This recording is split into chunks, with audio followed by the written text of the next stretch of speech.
dunia itu ya isinya macam-macam dan akan bertemu dengan berbagai bentuk macam keadaan, berbagai bentuk sifat, berbagai macam bentuk keadaan. Jadi supaya kita bisa mengenal Allah itu melalui dengan mengenal sifat-sifat Allah. Kita bisa senang dengan apapun yang Allah berikan itu karena kita yakin bahwa apapun yang Allah berikan itu yang terbaik untuk diri kita. Dimanapun sekarang kita berada ini nggak ada yang kebetulan, semuanya sudah menjadi takdirnya Allah. Sini, maju sini, biar enak kita ngobrol. Di bawah. Aslinya mana aslinya? Asli saya Tapanunggal Bogor. Mulai hijrah tahun berapa? Saya mulai hijrah ini pertama bebas. Saya bebas, terus saya terminal kampung rambutan. Ada yang nyamperin saya di Soalnya kita ini sama. Mungkin karena satu jalan ya. Saya hijrah, saya juga dulu saya pernah di Bekasi. Jadi dulu pernah, ya namanya anak masih muda ya, nah ribut sama 41 orang itu pernah saya, 40 orang. Saya juga pernah masuk bui, tapi masa-masa itu udah lewat. Kalau kata guru kita itu lebih baik kita itu mantan preman daripada mantan kiai ya. Bisa tahu sini dari mana Kang? Jadi saya ini jalan, saya kan habis setelah 4 bulan terus saya jalan ambil jaro ke Wali-Wali Songo jaro, terus saya hikmat di Kanugurame, ikut lagi di markas ini Surabaya. Nah terus saya ketemu sama ada yang namanya temen ini Mas Agung, sampai satu rahim sono lama, beliau salah satu orang ini juga. Saya kesana terus dikasih tahu YouTube-nya, akhirnya saya kesini. Kalau saya itu bukan ulama ya, hanya orang kampung saja, tapi saya senang kalau ada musafir ke situ, itu saya senang. Sempat di Temboro. Saya di Temboro itu lama keluar, cuma nggak tetap di situ. Terus hikmat saya hikmatin santri-santri, paling nyuci detampan, nyuci ini saya. Terus kalau malam ya ikut istighosa. Alhamdulillah. Yang penting tujuannya kepada Allah. Ya namanya baik itu syariat maupun hakikat, dua-duanya jalan. Ilmu tasawuf, ilmu hikmah, zahir batinnya harus tetap jalan. Alhamdulillah. Karena dakwah itu hakikatnya kita itu mengajak diri kita sendiri. Karena seseorang tidak akan mungkin bisa mengajak orang lain kalau dia tidak melakukan. Saya mengajak anak saya sholat malam, terus saya ngajak terus saya tidur, kan ya nggak mungkin. Jadi sebenarnya hakikatnya saya itu mengajak anak-anak saya untuk sholat malam. Mereka itu saya ajak hanya untuk memperkuat batiniah saya, hanya untuk supaya saya itu lebih dekat dengan Allah, lebih ikhlas kepada Allah. Bukan tujuan saya ke mereka, tujuan saya kepada Allah. Masalah mereka mau atau tidak itu hak mereka. Jadi hakikatnya mengajak itu ya mengajak diri kita sendiri, karena orang mengajak itu pasti dia melakukan. Kalau tidak melakukan ya namanya bukan mengajak, itu munafik. Siapa namanya Kang? Kalau saya biasa dipanggil sama teman-teman si Ibeng, cuma nama asli Ali.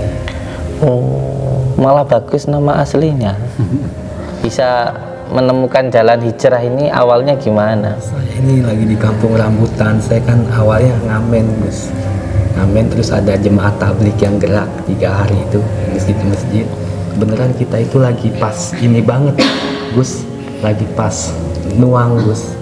Dia datang, dia nggak ngelarang, dia jangan dia malah apa yang kurang kata dia. Oh kalau saya bisa paling tambahin rokok, kacang, terbeliin. Udah setelah itu nanti teman-teman kamu ajaklah kita lagi itikaf di masjidnya, tolong tengok-tengok kita. Sampai 2 kali dia datang, besokannya datang lagi, begitu lagi. Akhirnya saya ngomong sama teman-teman saya, datengin orang itu enak, orangnya udah baik. Akhirnya nggak mau datang, saya doang yang datang. Baru ngomong sama perkara-perkara agama dia ngomong di sana. Akhirnya saya ikut 3 hari awalnya. Ya, bisa kita ambil hikmahnya bahwa melakukan sesuatu hal yang baik pun harus kita lakukan dengan cara yang baik. Saya berpesan kalau melakukan sesuatu hal yang baik itu ya harus dengan cara yang baik.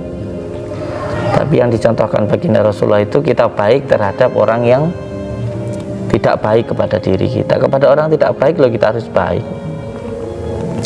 Karena hanya itu yang bisa membuktikan kita benar-benar ittaqullah, kita benar-benar cinta kepada Allah itu.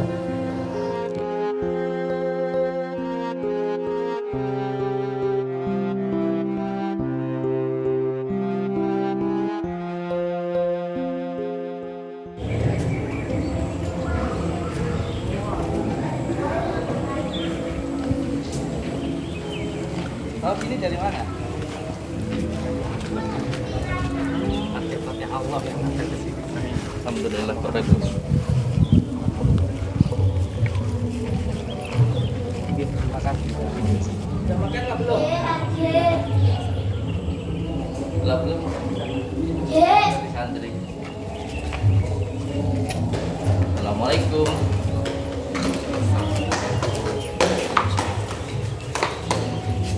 Kali ini. Oh. Jangan dekat-dekat. Kali. Moga.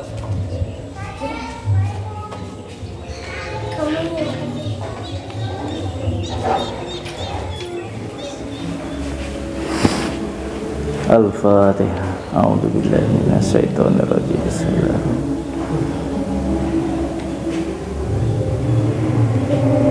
Nah, kayak gini kan ada suara musik itu. Kita hidup di dunia ini memang harus seperti lautan.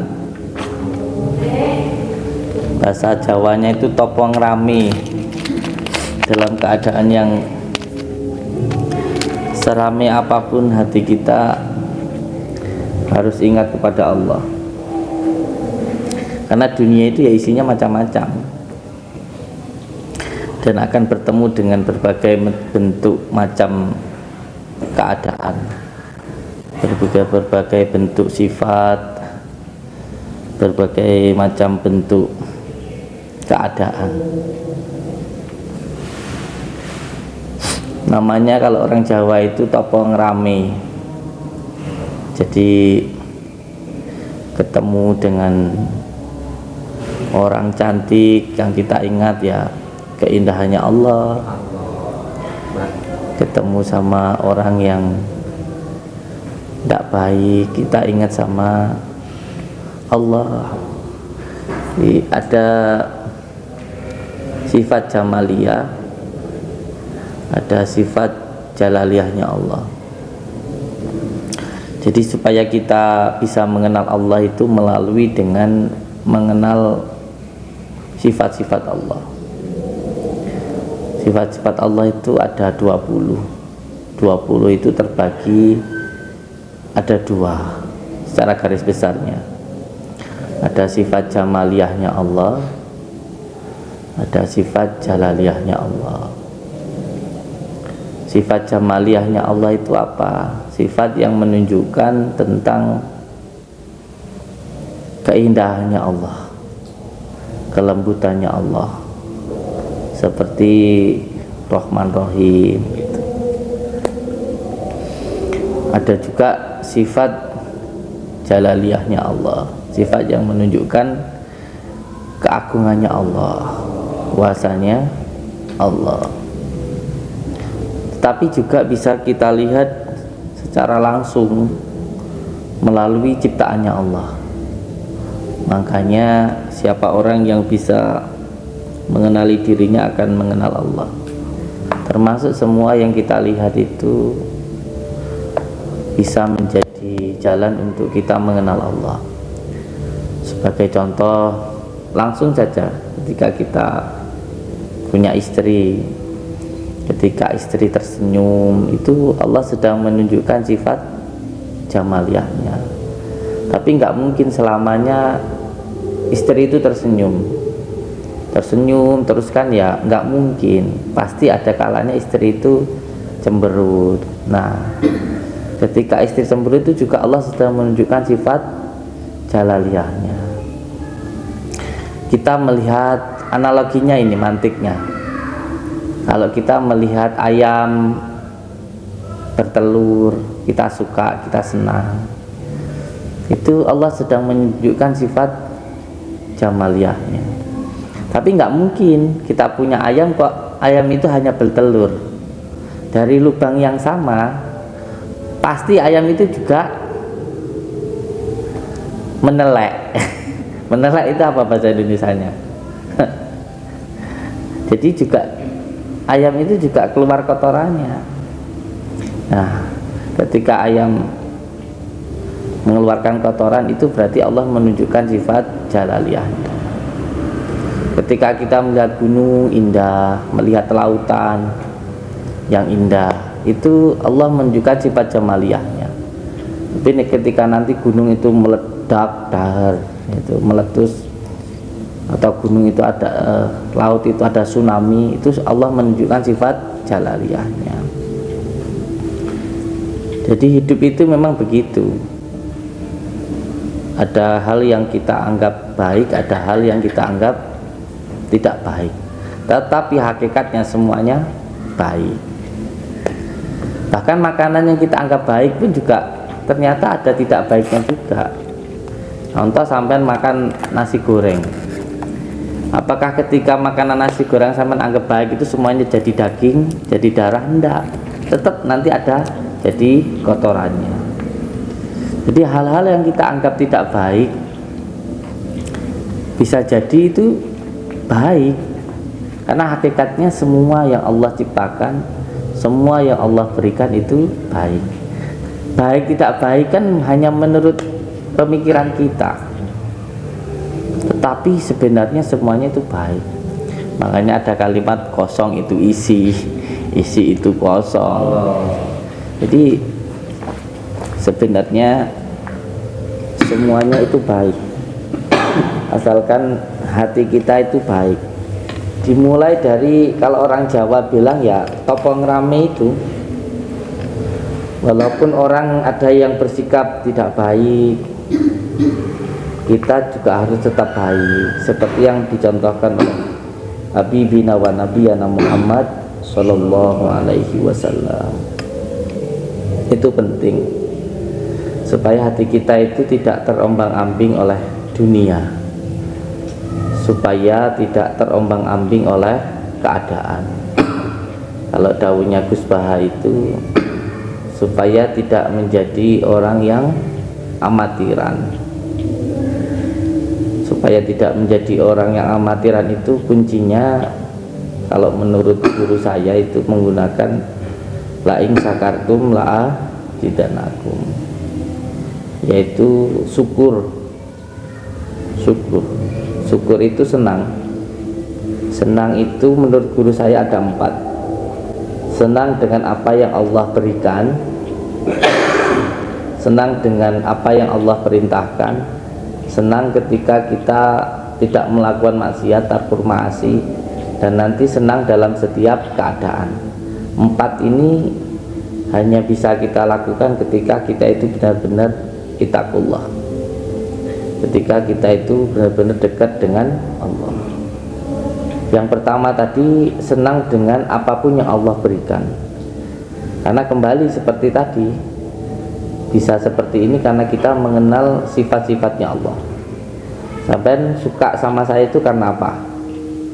Samsudin namanya, suka karena sifatnya sabar, umpamanya begitu, karena kemarin mengenali saya, mungkin kenalnya lewat YouTube atau apa gitu. Kita mengenal Allah melalui dengan sifat-sifatnya, melalui dengan kita tadabbur alam, dengan kita mengaji, nanti kita bisa mengenal Allah. Jadi kita bisa senang dengan apapun yang Allah berikan itu karena kita yakin bahwa apapun yang Allah berikan itu yang terbaik untuk diri kita. Di dimanapun sekarang kita berada ini nggak ada yang kebetulan, semuanya sudah menjadi takdirnya Allah, sudah menjadi kehendaknya Allah Subhanahu wa ta'ala. Baik kita yang sehat maupun yang sakit, mendapatkan istri yang mungkin cerewet itu membuat kita sabar, mempunyai tetangga yang mungkin sering ngomongin kita, itu juga barokah, asalkan kita itu menerima dengan ikhlas, menerima dengan baik. Semuanya, semua yang Allah berikan kita terima, termasuk tentang pekerjaan kita, tentang anak kita, semuanya kita terima dengan ikhlas. Yang kedua, senang dengan apa yang Allah perintahkan, karena ketika kita senang dengan apa yang Allah perintahkan ini nanti tidak jadi beban, tetapi menjadi sebuah kebutuhan. Jadi dawuhnya guru-guru kita itu, terutama dawuhnya Mbah Yai Asrori itu, bahwa syukur itu tingkatannya di atasnya takwa. Karena ketika seseorang bersyukur itu malu ketika melihat tidak menyebut asma Allah, tidak menyebut subhanallah, itu malu. Ketika bergerak tidak sambil membaca sholawat itu malu. Ketika tidak bangun malam untuk sholat malam itu malu. Karena semuanya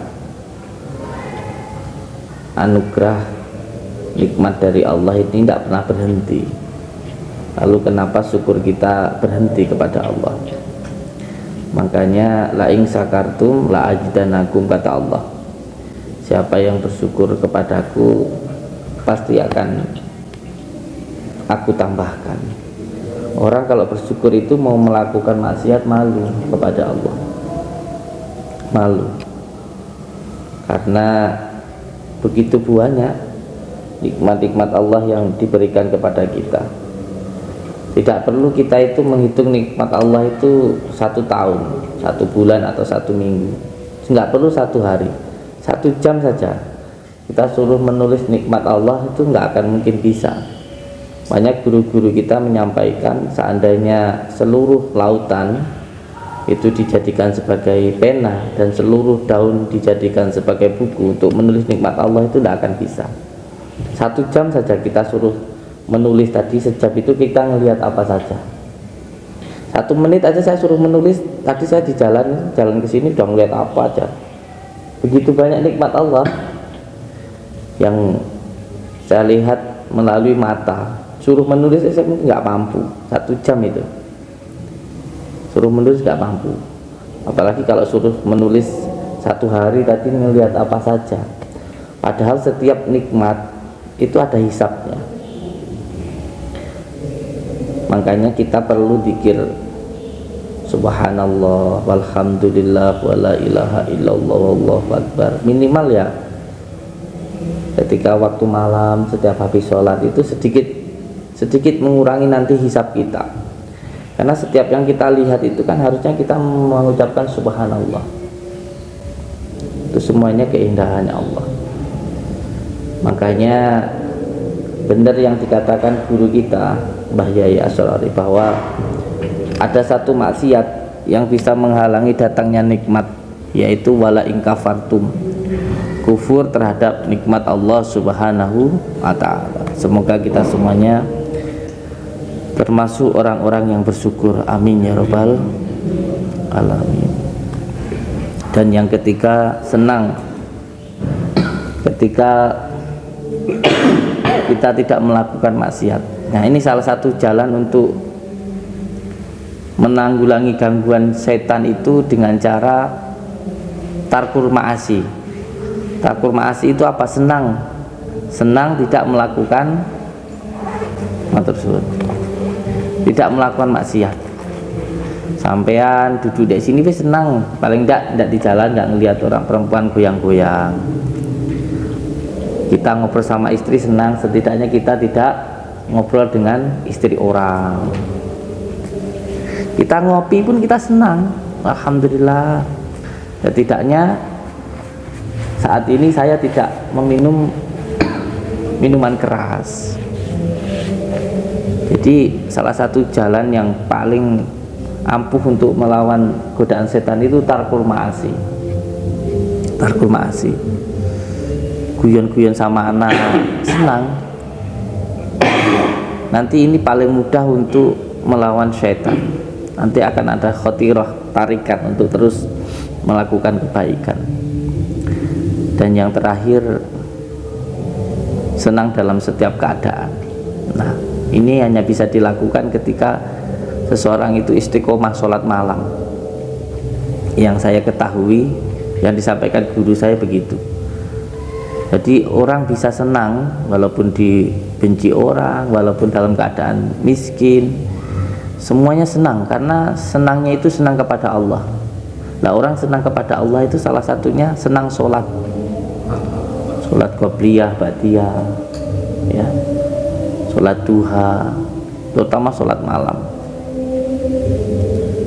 Terutama sholat malam, karena hanya yang bisa melakukan sholat malam itu hanya orang yang soleh, orang yang cinta kepada Allah atau dicintai oleh Allah.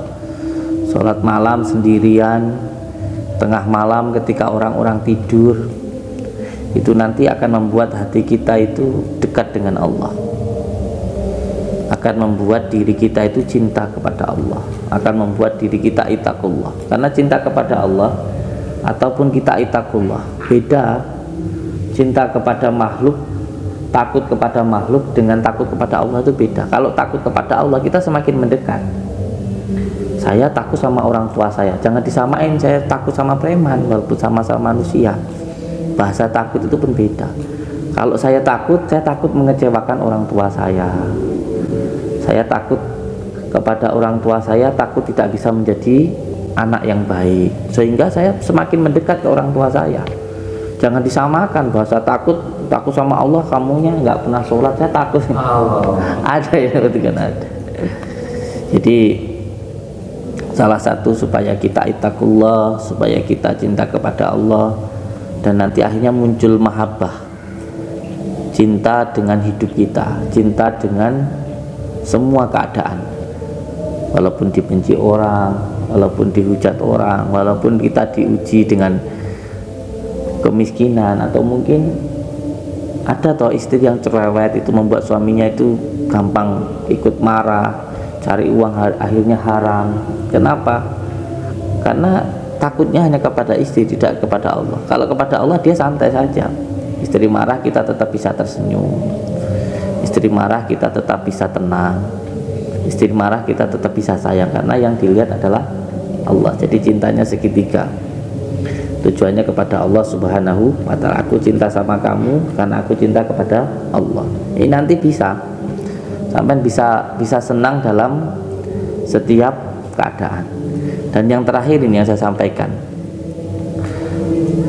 dunia itu fata morgana. Ketika kamu beranggapan membahagiakan istrimu atau anakmu dengan uang, dengan dunia, itu salah kaprah. Saya berbicara seperti ini dari saya sendiri, bukan dari orang lain. Karena hakikatnya orang menasihati itu menasihati dirinya sendiri. Jadi ketika kamu ingin membahagiakan istrimu, kamu bekerja banting tulang sampai kamu lupa sholat, kamu lupa zikir, kamu lupa membaca sholawat, itu nanti percuma, tidak akan ada manfaatnya. Pasti nanti akhirnya kamu kecewa. Akan ada kejadian yang akan menghilangkan semua perjuanganmu, yang akan menghilangkan semua harapanmu. Jadi yang benar bagaimana membahagiakan istri itu dengan cara kita mendekatkan diri kepada Allah Subhanahu wa ta'ala. Walaupun makan seadanya, yang penting halal, yang penting dari hasil keringat kita sendiri. Itu nanti apa yang kita lakukan akan, ketika kita belikan makanan, bukan hanya masuk ke dalam perutnya, tapi masuk ke dalam hatinya. Karena sesuatu hal yang dari hati akan sampai kepada hati. Jadi walaupun kamu kerja keras banyak uang, tapi kalau bukan dari hasil keringatmu sendiri, bukan dari jalan yang halal, tetap nanti ada masalah dengan istrimu. Bisa jadi suma'udzubillah, ada yang tidak begitu menghargai, bahkan ada yang sampai niatnya membahagiakan tapi malah ketika banyak uang malah selingkuh. Nah itu kan ada seperti itu. Jadi padahal dia bekerja keras untuk istrinya, itu tujuannya supaya istrinya bahagia, tapi ketika dia banyak uang ternyata dia malah main perempuan. Nah ini berarti ada yang salah. Jadi dawuhnya guru-guru kita itu satu hal, bahwa, mohon maaf saya ngerokok, bahwa satu hal yang membuat kita itu tidak suka terhadap perintah Allah, salah satunya karena yang kita kerjakan itu tidak sesuai perintah Allah, terutama dalam hal mencari rezeki, dalam hal bekerja. Semoga bermanfaat untuk kita semuanya. Semoga kita semuanya termasuk orang-orang yang beriman, yang bersyukur, bertakwa kepada Allah Subhanahu wa taala. Al-Fatihah.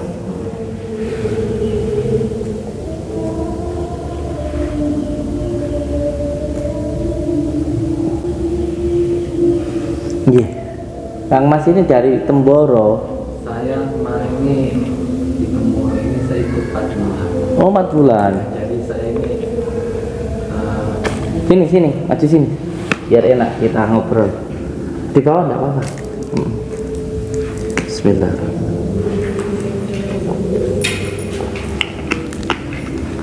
Dari mana? Temboro. di Temboro. Aslinya mana aslinya? Asli saya Panunggal Bogor. Mulai hijrah tahun berapa? Mulai Saya hijrah. mulai hijrah ini pertama bebas. Oh. Saya bebas, terus saya di terminal Kampung Rambutan ada yang nyamperin saya di Subhanallah. Soalnya kita ini sama. Mungkin karena satu jalan ya. Saya hijrah, saya juga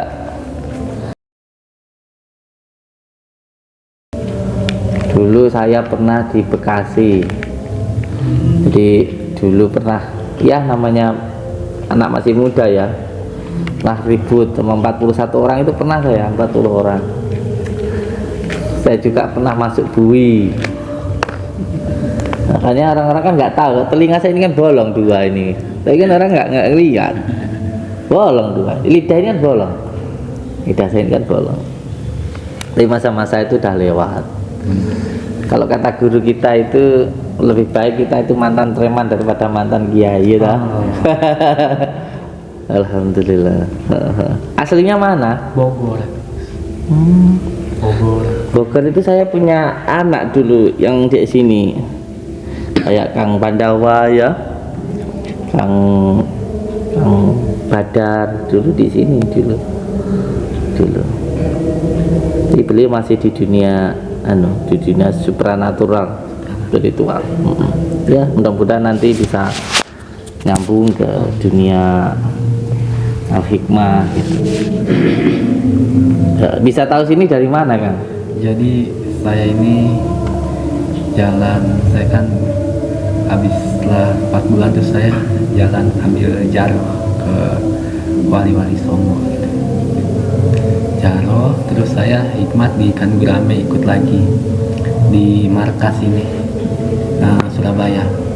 Nah terus saya ketemu sama ada yang namanya temen ini Mas Agung, sampean satu rahim sono ulama, beliau salah satu orang ini juga.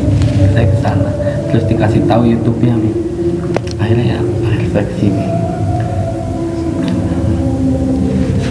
Kalau saya itu bukan ulama ya, hanya orang kampung saja, tapi saya senang kalau ada musafir ke sini, itu saya senang. Sempat di Temboro. Saya di Temboro itu lama keluar, cuma nggak tetap di situ. Terus hikmat saya nih, hikmatin santri-santri, paling nyuci tetampan, nyuci ini saya. Terus kalau malam ikut istighosa. Alhamdulillah. Ngambil amali 4 bulan ikut ya, sambil mondok amali lah, pesantren kilat lah, ambil belajar. Ngaji apa di sana? Ya istighosa ya, kebanyakan di sana ini ambil jalur dakwah. Iya. jalur dakwah paling hadis nih main. Hadis. Ada kalau dari kiai kakaknya ini, kiai Patah ini orang Toriko. Alhamdulillah. Kalau pendirinya kan Kiai Ujairon nama bapaknya kayak mana? Alhamdulillah. Yang penting tujuannya kepada Allah. Ya namanya baik itu syariat maupun hakikat, dua-duanya jalan. Ilmu tasawuf, ilmu hikmah, zahir batinnya harus tetap jalan. Alhamdulillah. Penting juga zikir, penting. Sholat malam itu, karena dakwah itu hakikatnya kita itu mengajak diri kita sendiri. Karena seseorang tidak akan mungkin bisa mengajak orang lain kalau dia tidak melakukan. Saya mengajak anak saya sholat malam, terus saya ngajak terus saya tidur, kan ya nggak mungkin. Jadi sebenarnya hakikatnya saya itu mengajak anak-anak saya untuk sholat malam. Mereka itu saya ajak hanya untuk memperkuat batiniah saya, hanya untuk supaya saya itu lebih dekat dengan Allah, lebih ikhlas kepada Allah. Bukan tujuan saya ke mereka, tujuan saya kepada Allah. Masalah mereka mau atau tidak itu hak mereka. Benar. Jadi hakikatnya mengajak itu ya mengajak diri kita sendiri. Karena orang mengajak itu pasti dia melakukan. Kalau tidak melakukan ya namanya bukan mengajak, itu munafik. Benar. Ya saya jalan-jalan begini ini saya untuk memperbaiki diri saya sendiri, bukan memperbaiki orang lain. Saya jawabnya buat diri saya sendiri, bukan buat orang lain. Ya masalah dia mau nggak mau kan itu urusannya Allah, hidayah itu yang masukin, bukan kita. Seperti itu. Siapa namanya, Kang? Kalau saya biasa dipanggil sama teman-teman si Ibeng, cuma nama asli Ali. Oh, malah bagus nama aslinya. Nama bagus nama aslinya. Ali gitu, malah bagus. Bagus malah. Saya lebih suka manggil Ali daripada Ibeng. Iya. Bisa menemukan jalan hijrah ini awalnya gimana? Saya ini lagi di kampung rambutan. Saya kan awalnya ngamen, Gus. Ngamen terus ada jemaat tablik yang gerak 3 hari itu masjid. Akhirnya saya dibawa sama beliau, diajak, ditanya gimana kalau ini dapat berapa Beng kalau suka ngamen? Ya namanya ngamen saya dapat segini. Terus buat apa duitnya? Ya sama teman-teman aja. Kebenaran kita itu lagi pas ini banget, Gus, lagi pas nuang, Gus. Dia datang, dia nggak ngelarang, dia jangan nggak, dia malah apa yang kurang kata dia. Oh, kalau saya bisa paling tambahin rokok, kacang, terbeliin. Udah setelah itu nanti teman-teman kamu ajaklah, kita lagi itikaf di masjidnya, tolong tengok-tengok kita. Sampai 2 kali dia datang, besokannya datang lagi, begitu lagi. Akhirnya saya ngomong sama teman-teman saya, datengin orang itu enak, orangnya udah baik. Akhirnya nggak mau datang, saya doang yang datang. Baru ngomong sama perkara-perkara agama dia ngomong di sana. Akhirnya saya ikut 3 hari awalnya. Setelah itu ya udah. Alhamdulillah. Ya, bisa kita ambil hikmahnya bahwa melakukan sesuatu hal yang baik pun harus kita lakukan dengan cara yang baik. Karena masalah tentang hati itu hak prerogatifnya Allah. Masalah hasil itu Allah yang menentukan. Kita ini hanya berusaha saja. Yang jelas saya berpesan kalau melakukan sesuatu hal yang baik itu ya harus dengan cara yang baik. Jangan sampai kita melakukan hal yang baik dengan cara yang tidak baik. Melakukan sesuatu hal yang ma'ruf tidak boleh dilakukan dengan cara yang mungkar. Karena nanti kita bukan menuhankan Allah, tapi menuhankan diri kita sendiri. Apapun alasannya, bagaimanapun keadaannya, kita harus tetap mencontoh baginda Rasulullah. Bagaimana baginda Rasulullah itu datang ke pasar, di ujung pasar itu ada orang Yahudi. Orang Yahudi ini sudah buta, suka ngomel sering mengatakan kalau baginda Rasulullah itu penipu, tukang sihir, pembohong. Baginda Rasulullah mendekat, menyuapi, membawa makanan, menyuapi makanan, sampai akhirnya beliau wafat. Nah, ketika beliau wafat, datanglah Sayyidina Abu Bakar bertanya apa yang sering dilakukan baginda Rasulullah, tanya kepada putrinya Sayyidah Fatimah. Diberitahu kalau ayahku ini sering datang ke pasar, di sana nanti panjenengan tanya saja sama orang di sana. Datang ke pasar, terus tanya apa yang biasa dilakukan baginda Rasulullah. Di ujung sana itu ada orang buta, ya, orang buta itu biasanya itu yang disuapi baginda Rasulullah. Akhirnya Sayyidina Abu Bakar itu mendekati orang buta itu, terus beliau itu nyuapi. Nah, ketika menyuapi ini, dengerin lagi omongannya orang Yahudi yang tua, yang buta ini. Sambil ngomel itu, sambil disuapin, dia bilang, kalau Muhammad denger enggak, itu sudah meninggal itu tukang tipu, itu tukang sihir, itu tukang bohong, itu enggak, jangan dipercaya gitu. Nah, dengar perkataan itu kan Sayyidina Abu Bakar kan nggak terima, nyuapinya jadi agak kasar gitu, kaget. Loh, kamu siapa? Kamu bukan orang yang biasa nyuapin saya. Yang nyuapin saya itu lemah lembut, tangannya itu lembut, nggak kasar kayak kamu gitu. Akhirnya Sayyidina Abu Bakar ini ya ngomong, ya memang saya ini bukan yang biasa nyuapin kamu. Yang nyuapin kamu itu sudah meninggal. Kaget orang buta ini, sudah meninggal gitu. Kapan? Kok saya nggak ada yang ngasih tahu? Ya, yang nyuapin kamu itu, yang biasa nyuapin kamu itu baginda Rasulullah itu. Kaget dengar seperti itu, langsung menangis, langsung menyampaikan kalau saat ini kamu saksikan saya mengucapkan asyhadu alla ilaha illallah wa asyhadu anna muhammadar rasulullah. Jadi yang dicontohkan oleh baginda Rasulullah itu, kita bukan hanya baik kepada orang yang baik kepada kita, karena baik kepada orang yang baik itu biasa. Tapi yang dicontohkan baginda Rasulullah itu, kita baik terhadap orang yang tidak baik kepada diri kita. Kepada orang tidak baik loh kita harus baik, karena hanya itu yang bisa membuktikan kita benar-benar ittaqullah, kita benar-benar cinta kepada Allah itu. Gitu. Bikinin kopi satu lagi, betul ya.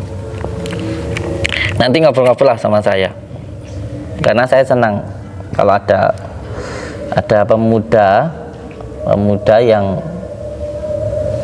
yang ingin mendekat kepada Allah. Jadi kata guru kita itu gini, seorang pemuda yang beribadah kepada Allah itu pahalanya lebih baik, lebih banyak daripada orang tua yang ibadah kepada Allah. Bukan tidak baik orang tua beribadah, tapi lebih baik lagi masih muda beribadah. Karena masih muda itu masih semangat, ya kan, tenaganya masih kuat. Kita mau bil hikmah, kita mau dakwah, kita mau bantu orang, kita mau sholat malam, itu masih banyak kesempatan, tenaga masih kuat itu. Makanya saya senang ada orang tua beribadah, tapi saya lebih senang lagi kalau ada anak muda yang mau beribadah. Makanya saya melihat santri-santri saya itu masih muda-muda gitu. Walaupun itu ada anak pang, anak jalanan yang ininya sampai ngeleler itu ya di sini kalau sholat itu ya harus dibangunkan, nggak cukup sekali Pak, kadang sampai 5 kali 6 kali saya nyusul, bangunkan sekali, ayo sholat, masih tidur 2 kali, sampai ini anak-anak saya ini sampai, ya ini termasuk ini tatuannya banyak. Tapi kalau buat saya bukan masalah tentang dirinya, tapi buat saya sendiri, apakah saya sabar ketika merawat anak ini. Walaupun anak ini mungkin sholatnya harus dipaksa, ngajinya harus disuruh terus, tapi yang penting buat saya, yang penting dia tidak zina, yang penting dia tidak pakai narkoba, yang penting dia di sini tidak mencuri motor orang tuanya buat beli narkoba. Itu saja saya sudah selesai kok. Jadi orang lain mau bilang, oh kamu dek pondok di sana kok anaknya susah ngaji, di sana anaknya kok susah sholat, kok harus dipaksa, pesantren kok kayak gitu. Kalau saya jawab, wong liya ngerti apa. Wong anak itu yang penting dia nggak pakai narkoba aja saya sudah senang kok. Yang penting dia nggak di jalan, dia nggak harus ngamen terus uangnya buat beli perempuan aja saya sudah senang kok. Wong dia ndek sini aja orang tuanya udah seneng kok. Udah nggak nyuri motor orang tuanya lagi kok buat dijual kok, buat beli narkoba kok. Lah wong orang lain tahu apa? Yang penting kan hubungan kita kepada Allah. Nah, hal-hal semacam ini penting seperti ini ketika kita itu semuanya diniatkan karena Allah seperti itu. Yang penting sabar. Ya, iman itu terus naik turun, wajar. Supaya ya kadang-kadang kita sholat iman naik, di majelis kita naik, wiritan kita naik, dengerin tausiah guru kita naik. Tapi kadang-kadang ketika kita di jalan, dihujat orang, ketika kita sedang apa ada kalanya turun ya, supaya terus naik kita terus dzikir kepada Allah. Hati kita terus dzikir, sholat malamnya jangan ditinggalkan. Nanti insya Allah iman selalu bertengger di atas. Allahu Akbar. Insya Allah, insya Allah. Mbak tahu saya berapa hari ini, sudah berapa bulan ini sering banyak musafir datang ke sini. Sering, hampir setiap minggu 3 orang, 5 orang. Ya, saya beranggapan semuanya kehendak Allah. Allah. Semuanya kehendak Allah. Ini juga saya lagi mau saya kemarin sama beliau juga Om Hakim Mbah Agung, biasa dipanggil orang beliau orang spiritual. Saya kemarin tuh juga belajar ini apa terapi sama beliau, belajar terapi. Jadi sambil jalan saya pengen terapi gitu, terapi kayak bekam kayak ini. Kan saya senang bekam tuh karena bagian dari sunnah. Sunnahnya baginda Rasul bekam itu. Bekam itu sunnahnya baginda Rasulullah. Sudah belajar? Saya kemarin udah belajar. Iya, nanti bisa dimanfaatkan untuk membantu umat, itu bisa digunakan. Alhamdulillah. Udah berapa lama melakukan perjalanan? Saya udah hampir, saya bebas 2000, lahir itu 2019, 2020 saya ketemu jemaah tabligh ya, kurang lebih mau 4 tahun ini.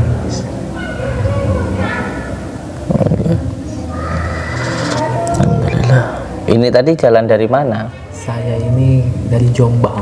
Oh, Jombang. Alhamdulillah. Ya, kalau ada orang yang mencaci, membuli itu sudah dibiarkan saja. Makanya orang jalan kaki itu kan niatnya supaya hati lebih sabar. Lebih sabar. Pelajarannya supaya kita lebih sabar lagi. Melembutkan saya punya hati, Gus. Iya. Jalannya. Sambil dikir ya latif, ya latif, ya latif, itu nanti insya Allah hati semakin lembut nanti. Jadi dohirnya jalan, batinnya pun juga jalan ya, supaya mendapatkan warid juga, mendapatkan pertolongan Allah juga. Belum berkeluarga?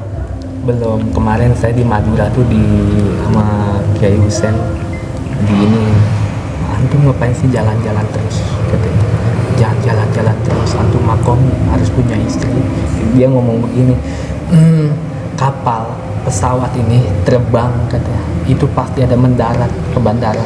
Sampean jangan terbang terus nanti jatuh, mendingan sampean suruh ini aja menikah, mau dikasih ya janda anak 2 saya, Gus. Cuma saya belum kiai saya. Akhirnya saya nggak lama saya tinggal. Bukan saya nggak ikut arahan. Bukannya nggak tatim ya, Iya. tapi masih menuruti hati. Maaf sama kiai. Yang tahu diri kita ya diri kita. Yang terpenting ketika kita seumpamanya sudah tidak mampu melawan hawa nafsu, ya kita arahkan ke arah yang lebih baik. Tapi kalau kita rasa dengan jalan ini kita lebih dekat dengan Allah, dengan jalan ini kita tidak bermaksiat, ya tidak apa-apa, nggak apa-apa, jalani saja, jalani saja. Saya kemarin puasa sekitar 8 bulan 9 bulan lah saya kemarin puasa. Pengennya puasa 2 tahun, puasa nerus, puasa mutlak namanya. Tapi di tengah perjalanan kok ada hati yang merasa, wah saya ini lebih baik loh dari ustadz itu, dari gus itu, dari spiritual itu.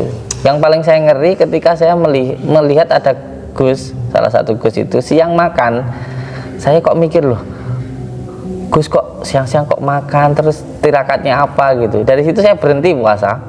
Wah ini saya mulai ngerasa lebih baik dari yang lainnya. Ini jangan-jangan saya ini kayak setan ini. Akhirnya saya berhenti puasa. Buat saya. Berhenti saya.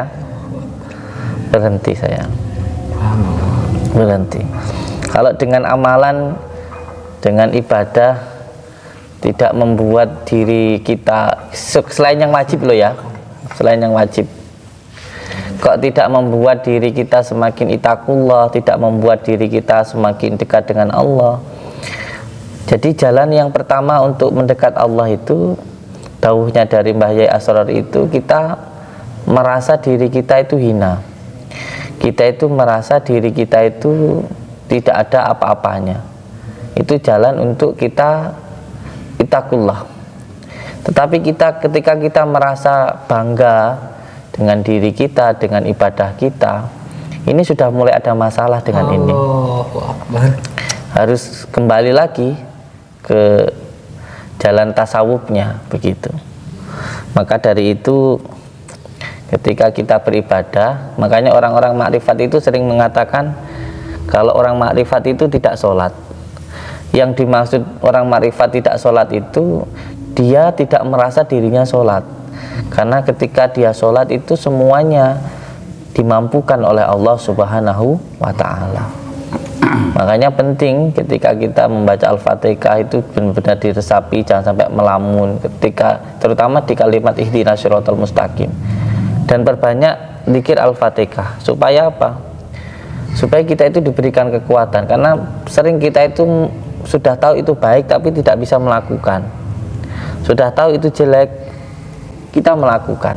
Nah ini pentingnya kita itu zikir Al-Fatihah. Pokoknya sampean jalan kaki ini, yang penting hatinya sampean merasa selalu lebih dekat kepada Allah, sampean bisa lebih itakullah, sampean lebih beriman, sampean lebih bertakwa, silahkan. Terkadang orang itu melihat, contoh seperti saya saja. Ketika saya sudah pernah jalan kaki, dan ketika itu ternyata saya menemukan Allah itu dengan jalan torekoh, wirid. Nah bahayanya ketika seseorang yang seperti saya ini nanti menganggap, kamu itu jalan kaki buat apa gitu, terus kamu itu melakukan itu untuk apa, jalan mencari jati diri itu bukan seperti itu tapi seperti ini. Akhirnya nanti menyepelekan orang. Ini bahaya. Ini bahaya. Karena setiap orang itu punya proses sendiri-sendiri. Masalah tentang warid, masalah tentang kefutuh itu haknya Allah. Tapi seseorang itu punya jalan sendiri-sendiri untuk bisa sampai di situ.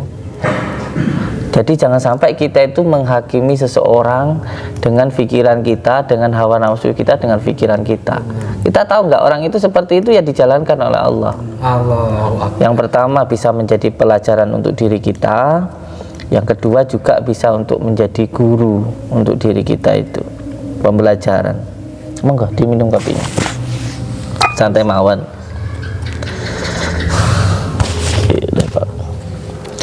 Al-Fatihah. A'udzubillahi minasyaitonir rajim. Iyyaka na'budu wa iyyaka nasta'in. Kang Ali ini berarti dulu keluar tahun 2019. Saya ini 3 kali saya ini. Nah, yang pertama biasalah kalau kehidupan di sana tuh sering tawuran. Terus, kok sama kayak saya dulu.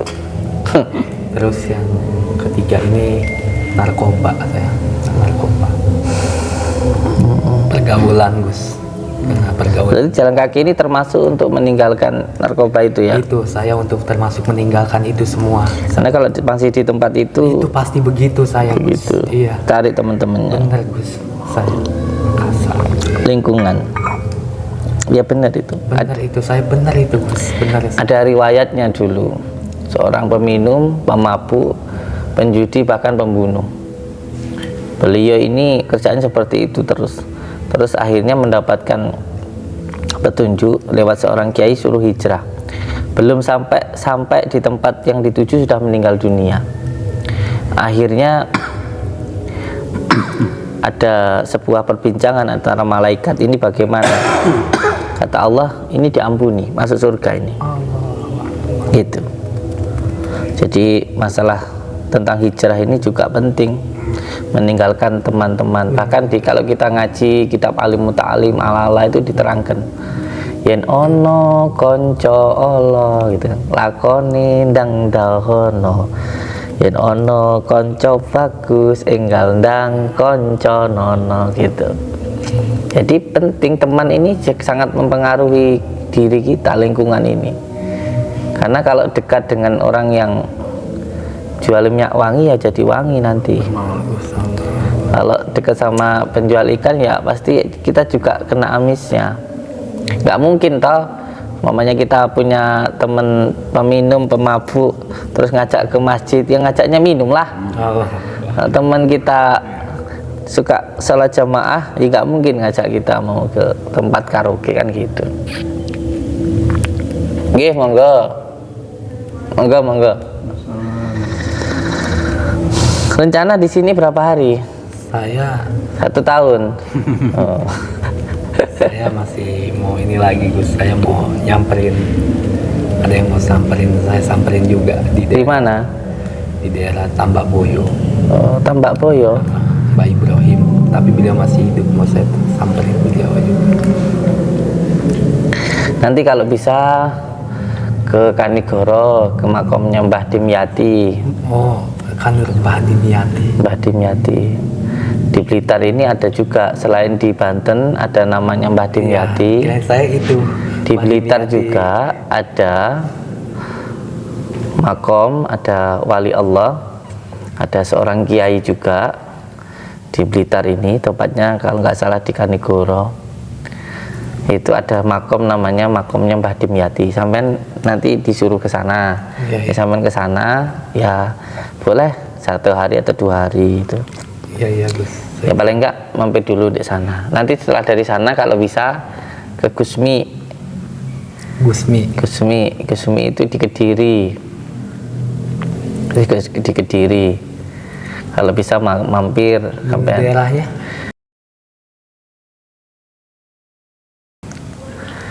Saya dulu pernah jalan kaki ke sana, sampai ke sana. Gusmi itu dulu beliau khusus untuk orang-orang jalanan, orang-orang pelacur gitu, seperti itu beliau. Seperti itu. Penjudi gitu beliau, Gusmi. Oh, yang saya pernah dengar dari Kang Mat nih, orang Banten, beliau ini kalau nggak salah, kalau dia judi itu duitnya nggak habis-habis gitu. Allahu Akbar. Kalau minumnya itu jatuhnya di laut itu. Minum, diminum. Tapi jatuhnya di laut airnya itu. Air minum yang keras itu jatuhnya di laut. Jadi sampai berapa puluh botol pun bisa. Itu.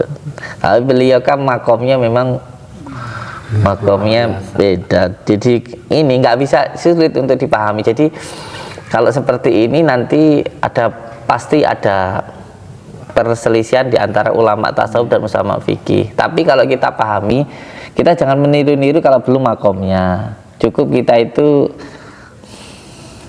mengambil ibrohnya, ilmunya saja. Kalau untuk perbuatannya yang seperti itu kan kita belum makom. Jadi ini ada kisah seperti Nabi Musa bertemu dengan Nabi Khidir. Iya. Itu Nabi Musa bisa diartikan zaman sekarang itu ulama fikih. Yaitu ketika ditanya oleh salah satu umatnya, apakah jenengan ada orang yang lebih pintar dari jenengan? Ya kata Nabi Musa, memang nabinya waktu itu beliau nggak ada. Ketika itu Allah langsung langsung memberitahu, ada, coba kamu datang ke laut, di antara pertemuan 2 arus laut, situ nanti kamu ketemu, ya tadi ketemu Nabi Khidir itu. Habib Khidir itu kalau sekarang dia dibahasakan seperti ahli tasawuf, ilmu hakikat itu. Gitu. Monggo nanti mampir ke sana. Terus kalau memang bisa nanti ketemu sama ya saudara saya Gus Gendeng. Itu saya disuruh ke sana, Gus. Beliau ini kalau nggak salah di Kediri. Mana HP tak teleponnya? Saya disuruh ke sana ke Gus Gendeng, cuma Padepokan ya, Gus. Kata iya, saya disuruh ke beliau. Gus Gendeng. Ke sana kamu. Ya ada, saya punya orang tua juga, beliau diarahin sama beliau ke sana. Tanggal berapa teh pengajian Gus Gendeng teh?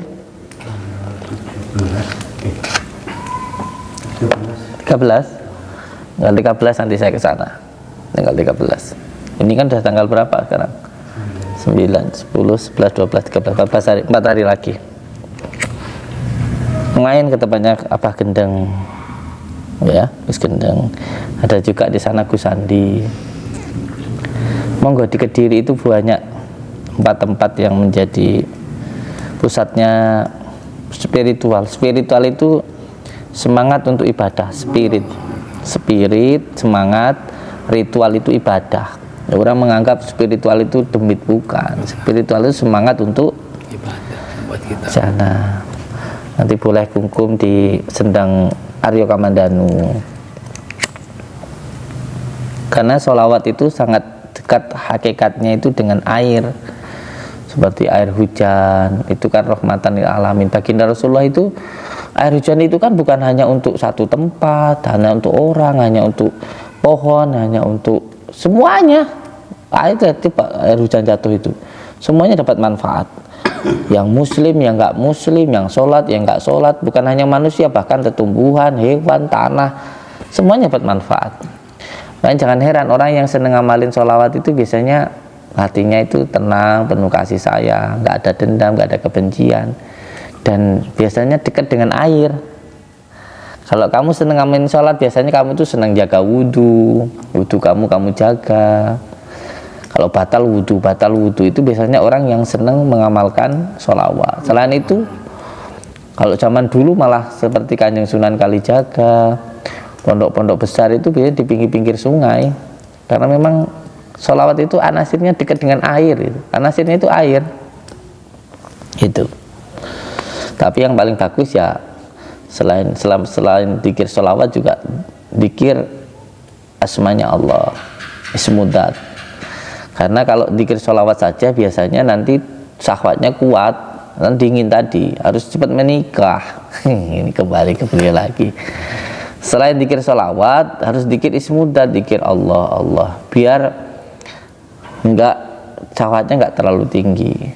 Tapi kalau hanya dikir Allah tanpa dikir sholawat, nanti panas hawanya. Karena untuk meleburkan keakuan di dalam diri, untuk membakar hawa nafsu kita, nanti gampang marah nanti kalau enggak dibarengi dengan dikir sholawat. Jadi dua-duanya ini bagaikan ya penyeimbang lah, itu makanya saya itu yang pernah saya ceritakan itu, pernah saya sampai gila jadab itu karena dikir hu Allah itu bisa balik lagi, dikir sholawat lagi, balik lagi ke syariat. Ini yang diajarkan baginda Rasulullah kan yang pertama kan syariatnya, jangan sampai. Memang penting belajar ilmu syariat, ilmu fikih itu sangat penting, sangat penting. Walaupun saya itu bisa dikatakan nggak bisa ngaji, saya di jalur tarekat, di jalur tasawuf, tapi saya senang ngaji ke Gus Kausar, ngaji ke Gus Baha. Kemana saya dari pondoknya sana, ngaji ke kiai, ke Mbah Yai Syekh, senang gitu. Karena hati-hati belajar ilmu tasawuf, belajar tentang rasa, tanpa kita belajar ilmu fikih bisa jindi. Kalau kambing itu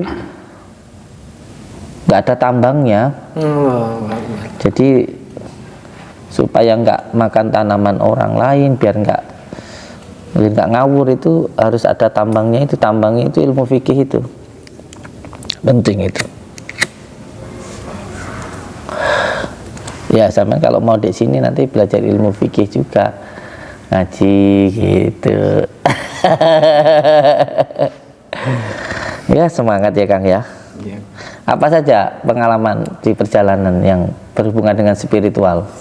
Pengalaman saya Gus, saya pernah ketika lagi di jalan itu saya lagi tidur. saya lagi tidur itu selesai habis sholat subuh. Saya sholat subuh zikir, tiduran saya di sejadah. Saya tiduran di sejadah ini Gus, saya tiduran ini tidur di samping teman saya. Itu saya Allahu Akbar, itu saya ngelihat jelas itu cahaya semua Gus. Saya ngelihat cahaya, udah bukan mimpi, bukan apa, ini seluruh cahaya yang saya lihat. Nangis saya di situ, sampai deg-degan hati ini, jantung udah mau kayak copot. Kenapa sih? Kenapa? Katanya. Seperti itu, saya udah salamin seperti itu. Terus saya pernah kayak kelerapan, kecekek, tapi roh saya ini kayak dibawa. Saya ngelihat pohon nih yang nggak ada ujungnya, saudara. Pohon ini nggak ada ujungnya, ke bawah nggak ada ujungnya. Terus ada orang tuh berputar, ada yang gelap, ada yang terang di pohon-pohon itu. Udah saya langsung bangun. Itu udah, itu aja saya yang saya pengalaman saya. Terus kalau saya di tempat gelap tapakur, di tempat-tempat gunung gitu, naik ke gunung tapakur zikir sama Allah tuh nggak pernah ketemu apa-apa. Alhamdulillah, paling tarbiyah ujian tuh hujan aja, hujan. Iya. Alhamdulillah. Alhamdulillah. Terus saya di Madura kemarin saya disuruh, saya sempat jalanin 2 hari, nggak sanggup Gus saya. Saya pakai baju, buka baju ini, pakai celana pendek, suruh kayak begitu Gus, ngegila gitu. Nggak sanggup saya Gus, belum sampai saya ke situ, belum sanggup, belum mampu. Iya. Belum mampu, dihina ya di ini, belum mampu. Tanda-tanda kebesarannya Allah tuh mau di situ. Siapa yang nyuruh pakai seperti itu? Kang Nanang. Itu karena beliau udah jalanin 2 tahun beliau kayak gitu. Sekarang beliau udah duduk, itu yang malah beberapa kali ada tarikan di saya. Sebenarnya kalau saya itu malah suka yang seperti itu. Belum sanggup, suka gila. Belum sanggup. Salah satu tanda wali Allah itu dia tidak lagi memperhatikan tentang, mohon maaf ini, penampilan zahir. Karena dia sudah sibuk hatinya dengan Allah. Gitu. Salah satu tanda.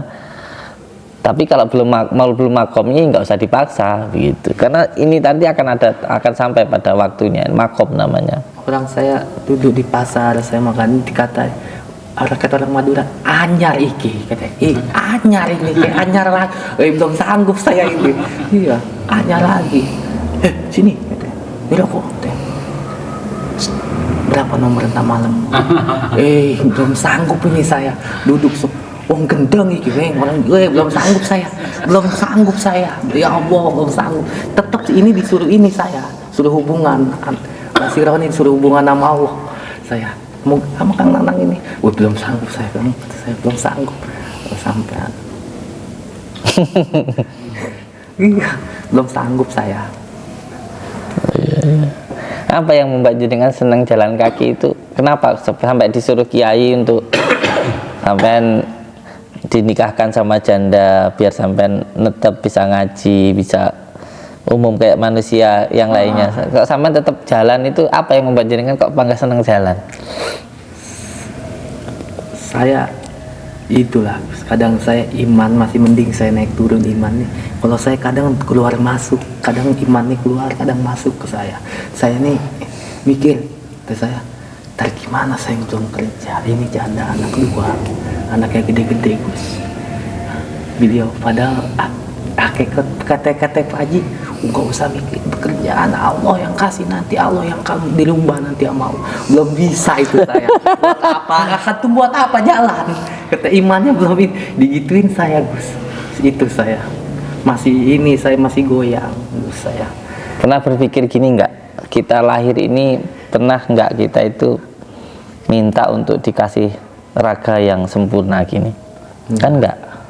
Kita lahir ini kan tiba-tiba sudah mata bisa melihat, mulut bisa berbicara, tangan bisa bergerak dengan begitu sempurnanya.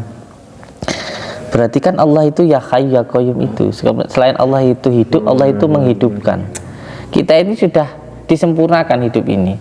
Maka hidup itu jangan hanya untuk dunia.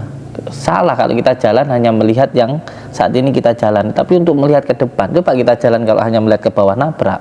Ini kita lihat ke depan. Makanya orang hidup ini tujuannya untuk beribadah. Masalah dunia itu sebenarnya ya seperti yang sampaikan Mbah Yai tadi, jangan berpikir dunia. Kalau kita itu tujuannya ke akhirat, dunia pasti dapat. Saya punya seperti ini pun nggak nyangka saya nggak bisa apa-apa. Jadi yang semuanya milik Allah, bukan milik saya. Semuanya dari Allah dan akan kembali kepada Allah. Ya, dengan perjalanan ini nanti insya Allah nanti akan tiba masanya sampai kepada makom itu yang sudah tidak khawatir tentang dunia lagi. Ya, yang penting dinikmati aja lah. Semua Sama kayak gitu. Nah, saya pikir kerjaan sampean ini ngasih makan apa, anak 2 udah gitu, yang satu digoyangin, saya dimasukin kru ini terus. Nah, udah sampai mikir lah, dan bujangan gimana jenengan nanti ngasih makannya anak itu SMP dia gimana katanya. Yang satu SD nanti apa nggak jontot, waduh udah makin ini. Terus baru kata Kiai, udah gak usah mikirin yang lain, nanti Allah yang merubah rezeki ya, sampai nanti dirubah sama Allah. Belum siap Kiai, saya belum siap. Nah, satu dia nggak ditinggal mati, Gus. Kalau orang Madura ini kan kalau katanya kalau cowok yang nggak ditinggal mati itu masih ada rasa ini. Bilang warung, dia warung. Iya, warung. Wah. Oke, semoga saja nantinya dengan mendapatkan jalan yang terbaik. Amin. Mendapatkan kebahagiaan di dunia wal akhirah. Nanti insya Allah ngobrol lagi dengan saya. Kita ngobrol tentang iman saja. Ngobrol nanti dengan saya. Nanti insya Allah banyak manfaatnya. Oke, ucapkan terima kasih. Assalamualaikum warahmatullahi wabarakatuh. Dibawa.